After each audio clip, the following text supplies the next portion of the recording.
교차로마다 그 스탑 사인이 다 서 있는데 그때마다 반드시 거기에 섰다가 그 차가 안 오면 그걸 보고 이제 지나가야 하는 그런 법이 있습니다. 우리나라에도 군데군데 이렇게 일시 정지 이렇게 이제 써 있는 표지판이 있습니다. 잘 모르시나 보네요. 아마 봤어도 그거 지키고 지나가는 사람은 거의 아마 없을 겁니다.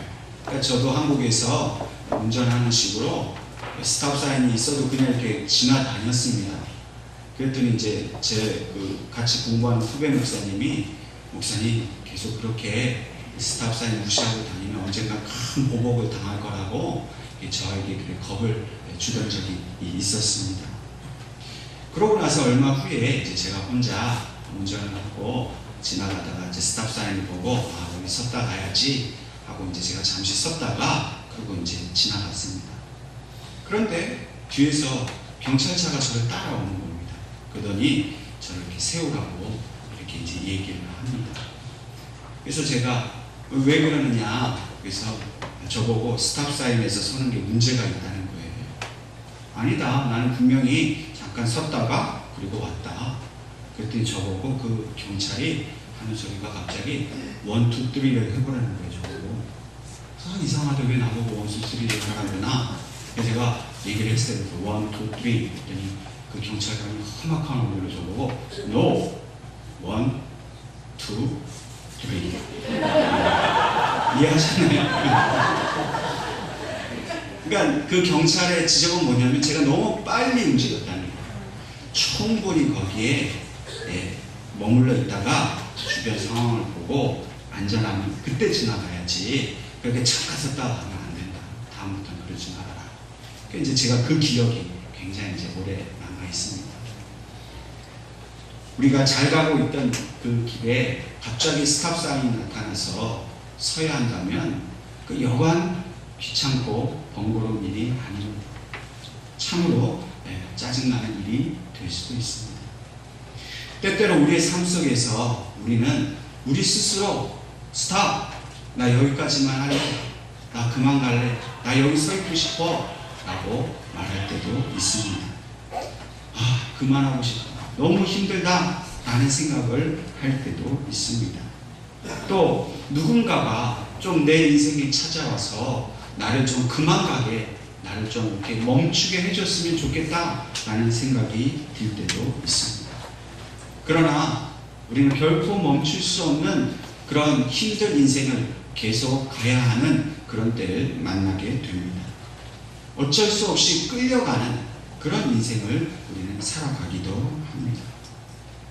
반대로 우리는 그렇게 계속 가고 싶은데 하나님께서 우리에게 나타나셔서 스탑, 그만이라고 말씀하실 때가 있다는 사실도 우리는 기억해야 합니다. 하나님께서 우리에게 나타나셔서 스탑 이렇게 말씀하시면 우리는 그것을 거부할 수가 없습니다. 무조건 순종해야 합니다. 순종하지 않으면 그만 우리는 범칙금을 물게 될 수밖에 없습니다. 오늘 하나님께서 우리에게 주신 이 본문의 말씀을 통해서 하나님께서 야곱에게 나타나셔서 스탑 이렇게 말씀하시는 장면을 보여주고 있습니다. 도대체 야곱이 어떤 길을 가고 있었길래, 어떤 상황이었길래 하나님께서 야곱에게 잠시 정지라고 말씀을 하셨을까요? 우리가 잘 알고 있듯이 야곱은 매우 입지전적인 그런 인물입니다. 형 에서에게서 장자권을 아주 교활한 방법으로 빼앗은 그런 사람입니다. 또 삼촌 라반에게 피신을 했지만 거기서 2명의 아내를 얻었고 또 12명의 아들과 1명의 딸을 얻었습니다. 가축도 많이 얻었고 또 종들도 많이 얻게 되었습니다. 뿐만 아니라 이제 그 가지고 있는 그 가축과 종들이 너무 많아서 삼촌과 함께 있을 수 없어 그 모든 식구들이 이끌고 고향으로 돌아가게 되었습니다. 고향으로 돌아가는 그 길에는 약복 강가에서 하나님의 사자와 씨름을 하여 이겼습니다. 그리고 너무나도 귀한 축복에 이른 이스라엘이라는 이름을 하나님께 얻었습니다.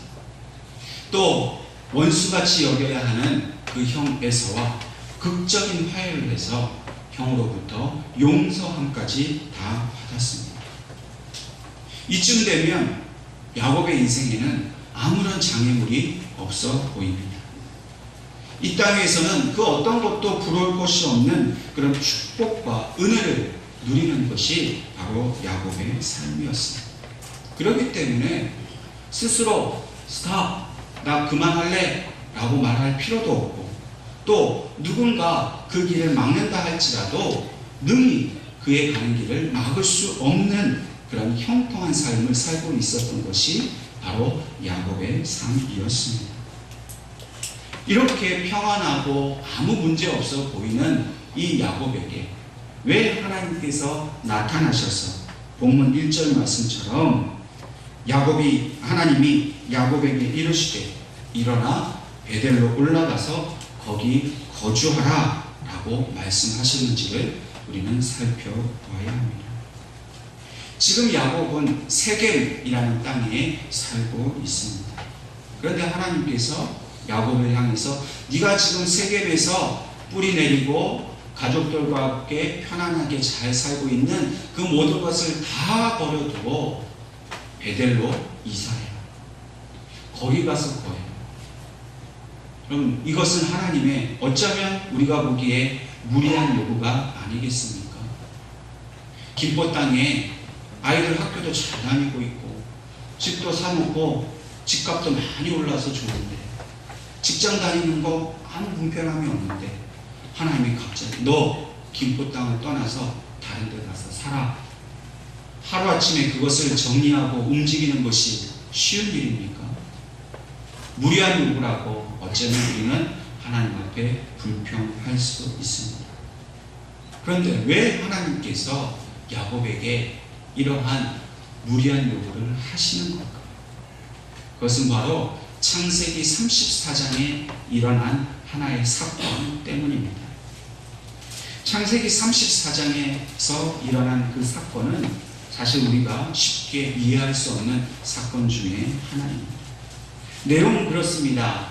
지금 야곱과 그의 가족들이 살고 있는 이 세겜 땅은 본래 히위라는 족속들이 살고 있는 땅입니다. 야곱이 이 히위 족속의 땅에 지금 이렇게 얹혀 사는 것이지요.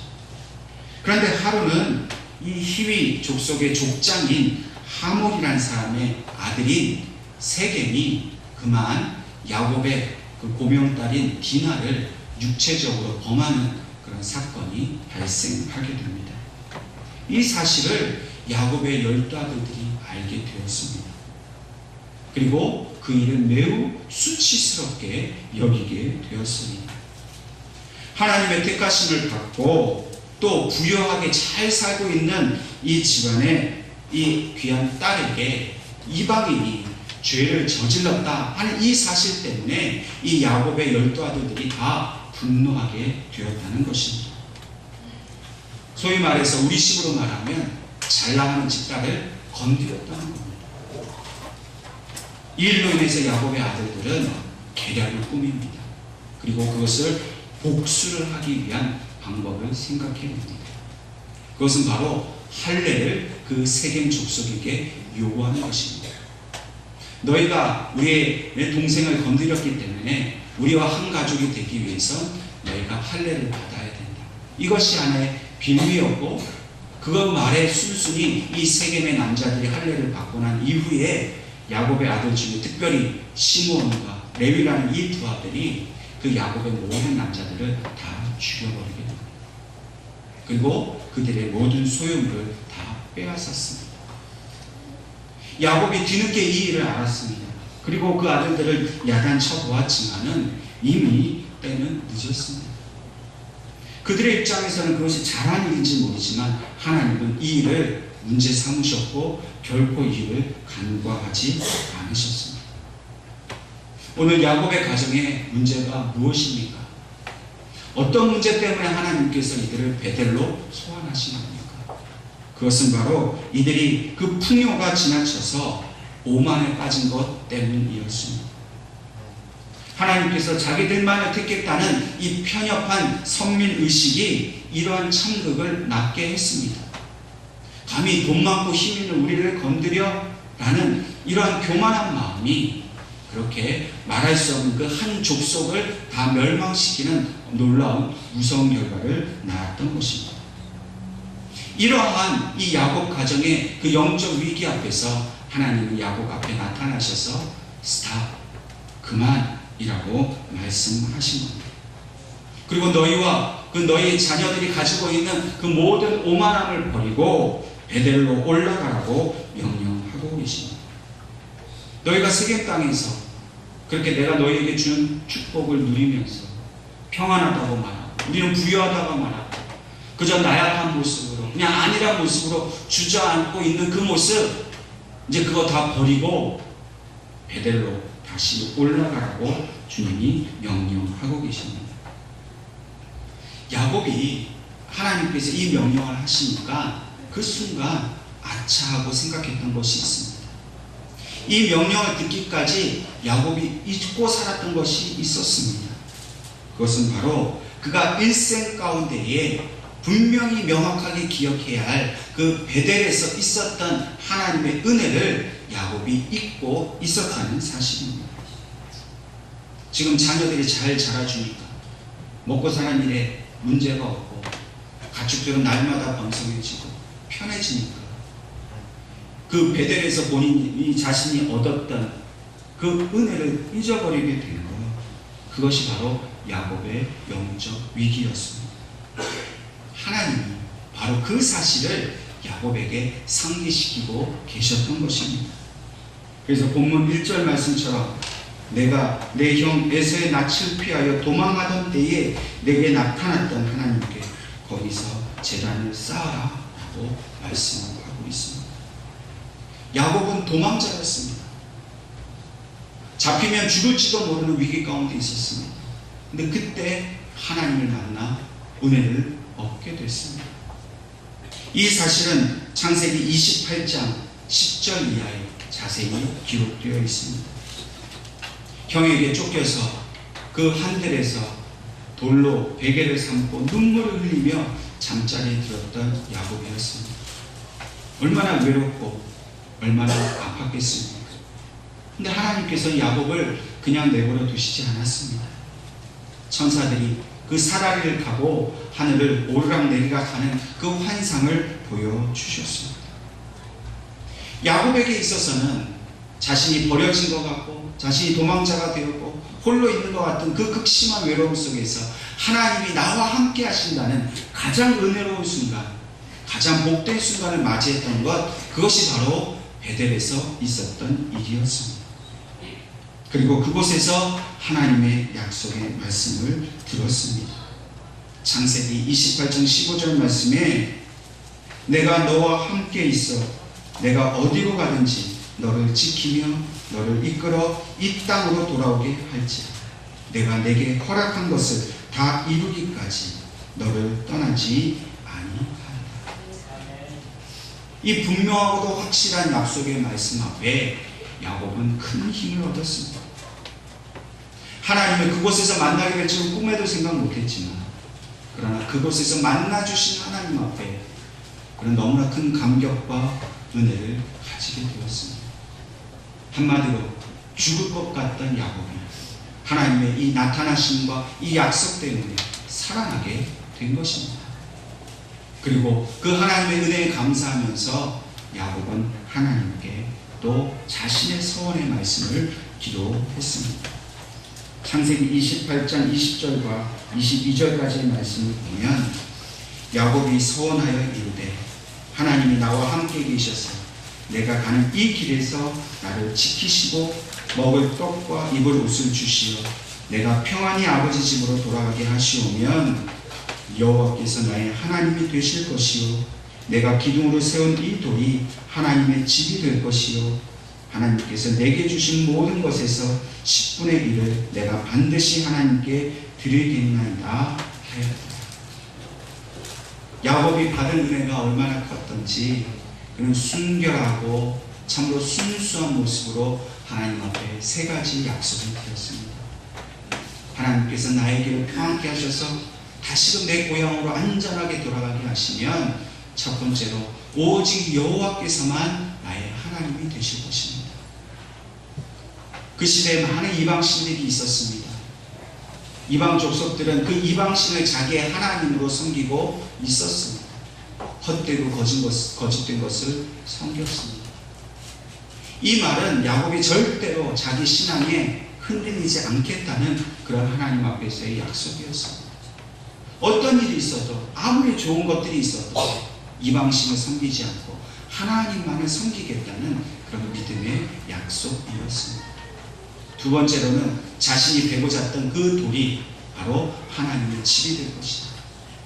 어디를 가든지 그 돌 위에 제단을 쌓고 하나님을 예배하겠다라고 그는 결심하였던 것입니다. 마지막으로 세 번째, 자기의 10분의 1, 소득의 10분의 1을 반드시 하나님께 드리겠다.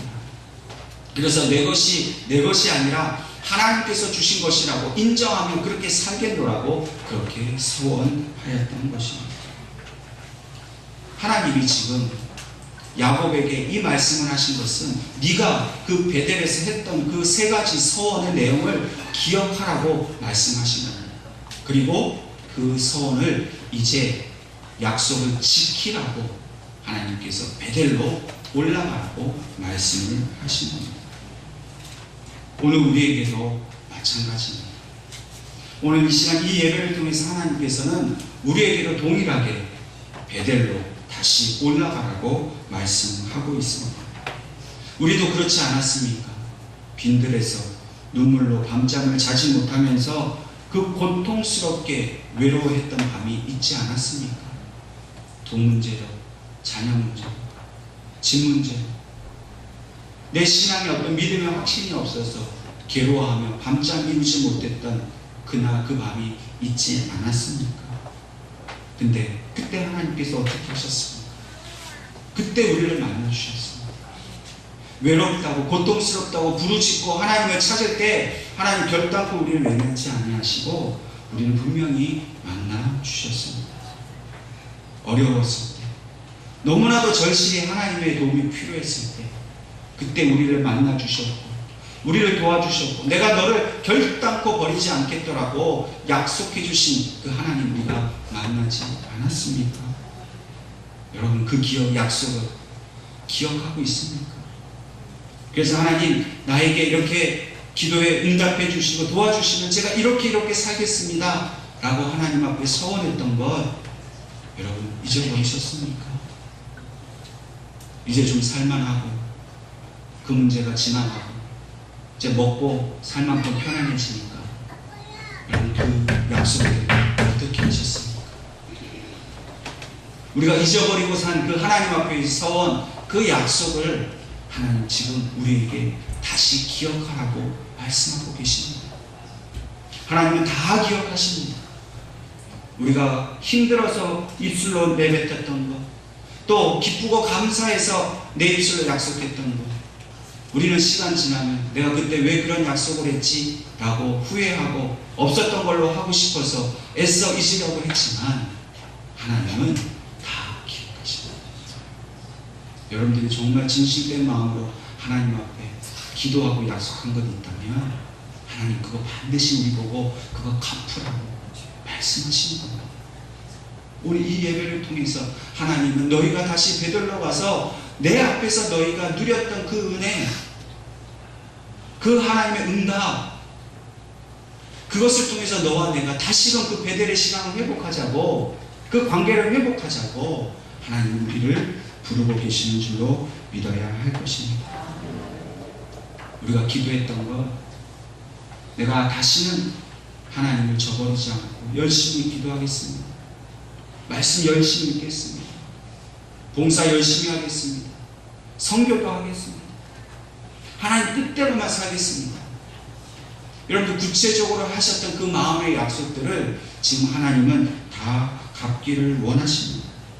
오늘 이 예배를 통해서 하나님, 제가 하나님 앞에 드렸던 그 서원의 약속들 반드시 갚겠습니다. 하나님 주신 은혜 잊지 않겠습니다 라고 하나님 앞에 믿음으로 나아가시는 여러분 되시기를 주님의 이름으로 축원합니다. 이 약속을 기억했던 야곱은 잠시도 망설이지 않았습니다. 고민하지 않았습니다. 그리고 이 하나님의 그 부르심 앞에 자기의 가족들을 다 모아놓고 하나님이 주신 그 명령을 그들에게 전하였습니다. 그리고 2절 말씀처럼 너희 중에 이방 신상들을 버리고 자신을 정결하게 하고 의복을 바꾸어 입으라 라고 말하였습니다. 하나님을 섬기는 백성이라고 하지만 실제 삶 속에서는 하나님을 온전히 섬기지 못했던 자기 가족을 향하여 영적 개혁을 선포합니다. 그들은 이방 신상을 섬기고 있었습니다. 하나님을 사랑하고 하나님만 섬겨야 함에도 불구하고 그 세계 땅에 있었던 그 이방 사람들이 섬기는 신이 자기들 마음에 들어서 그들의 신상을 자기 가정에 드리고 야곱은 그것을 묵과하고 있었습니다. 그냥 내버려 두었습니다. 근데 하나님의 음성을 들으니까 그 이방 신상을 제거하는 일로부터 신앙의 개혁을 시작했던 것입니다.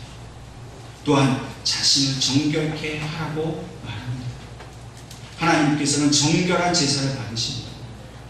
세상에 때묻고 오염된 것, 이방신을 섬기고 물질을 사랑하고 세상을 사랑하는 것으로는 결코 그 마음 하나님께서 받지 않으신다는 것을 야곱은 알았던 겁니다.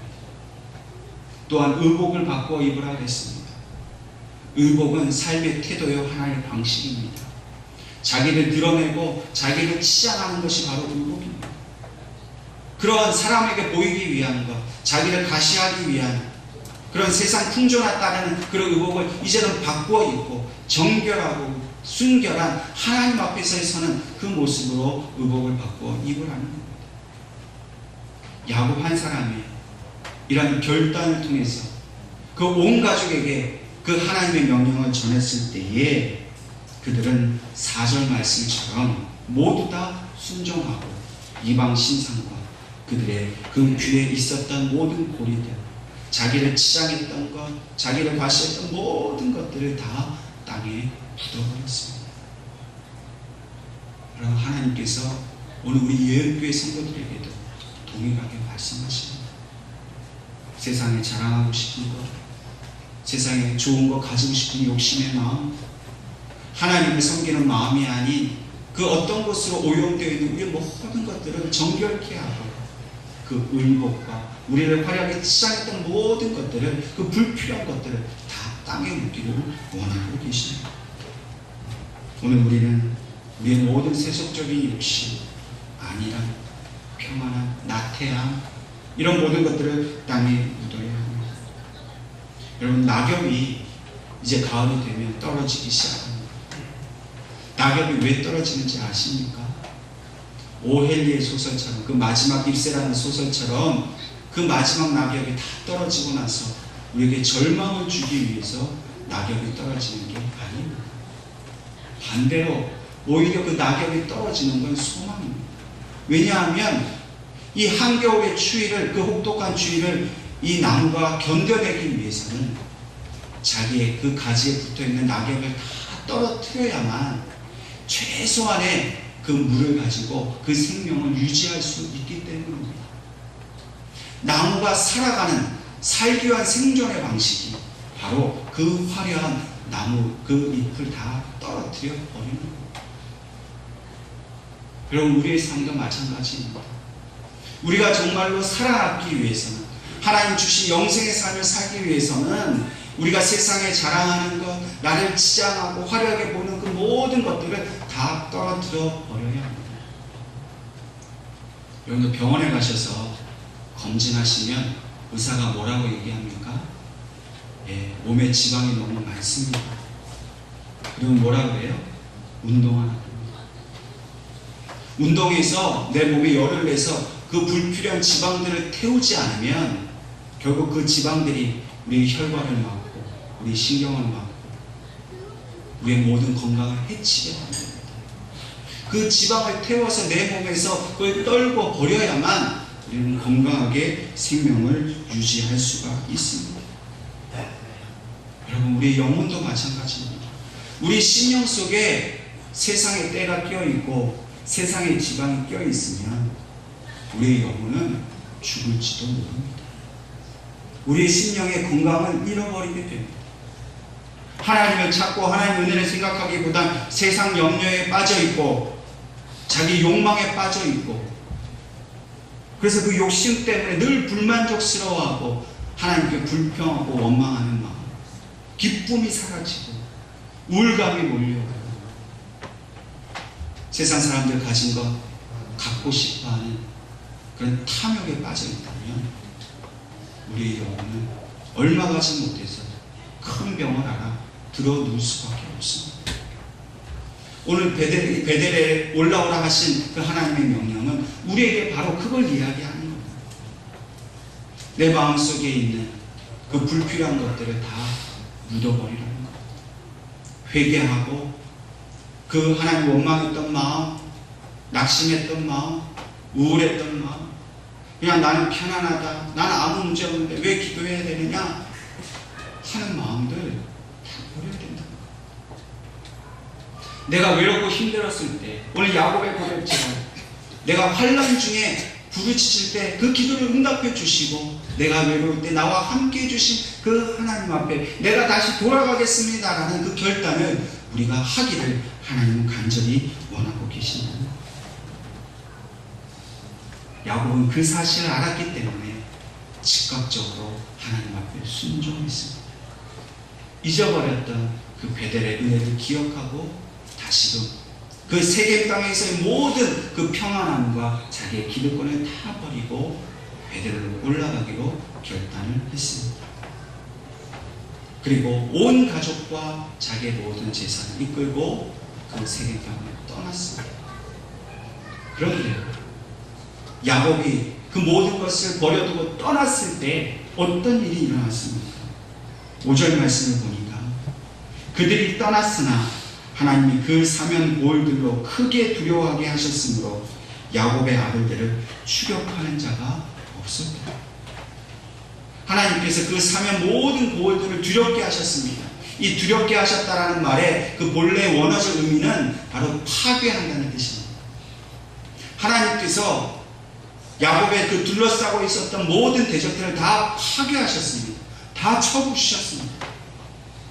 세겜 땅에 그들이 거하고 있었지만 그 주변의 이방 족속들은 늘 야곱을 공격할 마음을 가지고 있었습니다. 미움을 샀습니다. 시기거리가 되었습니다. 근데 그들이 가족을 이끌고 움직인다고 하니까 그 사면 고을에 있던 족속들이 야곱을 공격하려고 했습니다. 그런데 하나님이 그걸 다 막아주시고 자기 신앙의 잘못된 것을 회개하고 자기 신앙 개혁을 위해서 믿음의 길을 떠날 때 하나님은 그 원수들로부터 온전하게 지켜주신다는 겁니다. 여러분, 지금 평안하다고 해서 나는 원수들이 공격하지도 않고 시험도 없고 마귀가 그냥 나를 가만히 내버려 두는 것 같습니까? 결코 그렇지 않습니다. 오히려 마귀는 우리를 내버려 둡니다. 왜요? 우리가 하나님 바라보지 않고 그저 내가 가진 것에 만족하고 그냥 평안함만 누리고 살고 있을 때 마귀는 그냥 우리를 내버려 둡니다. 그런데 오늘 우리가 이 예배를 통해서 믿음의 결단을 하고 다시 베델로 가겠다라고 그렇게 온 가족을 데리고 우리의 그 평안한 자리를 떠날 때 마귀는 결코 우리를 내버려 주지 않고 공격합니다. 그러나 그 공격이 아무런 의미가 없습니다. 왜요? 하나님께서 그들을 두렵게 만드시기 때문입니다. 하나님께서 그들을 파괴하시기 때문입니다. 그리고 우리 그 믿음의 결단을 귀하게 보시고 그 믿음의 결단이 반드시 열매 맺을 수 있도록 온전하게 베델로 갈 수 있도록 우리의 모든 가는 길을 지켜주신다라고 약속하고 계시는 겁니다. 우리가 할 일은 떠나는 겁니다.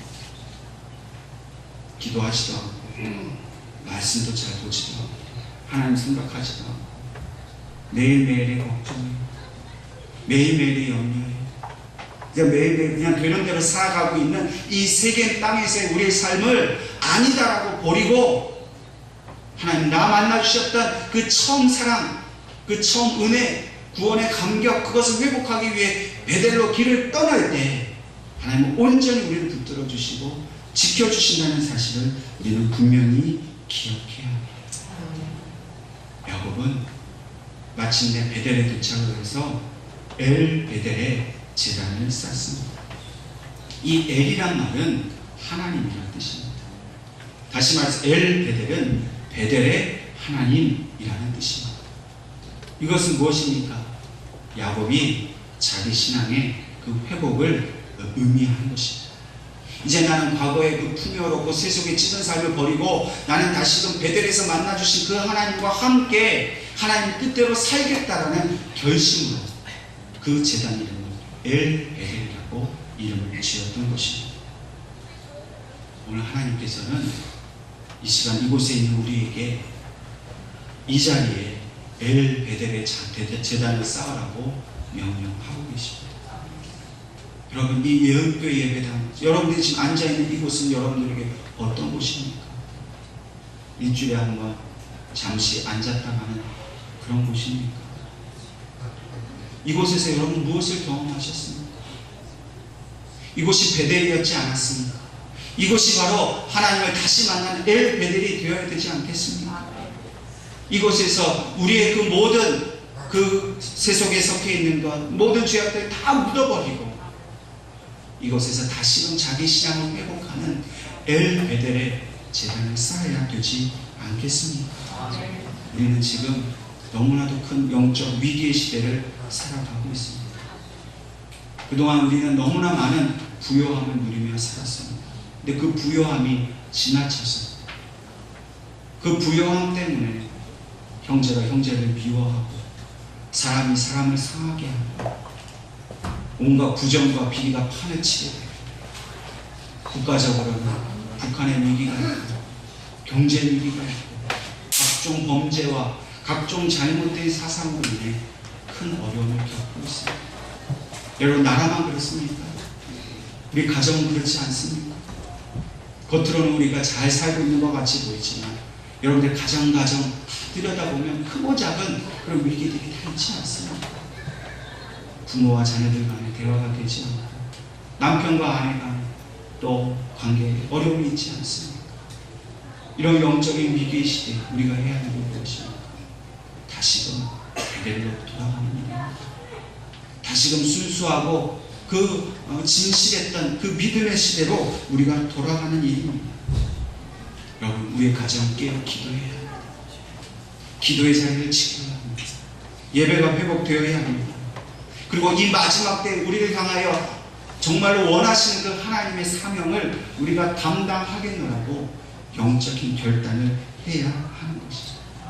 더 이상 풍요로웠던 세겜 땅을 되돌아보지 마시기 바랍니다. 어렵고 힘들어도 정말로 우리를 행복하게 하고 정말로 복 내려주셨던 그 베델로 우리는 다시 돌아가야 합니다. 여러분들의 가정, 우리 예언들이 이 엘 베델의 제단을 쌓고 온전한 영적인 부흥, 온전한 영적 개혁이 일어나기를 주님의 이름으로 간절히 축원합니다. 기도하겠습니다.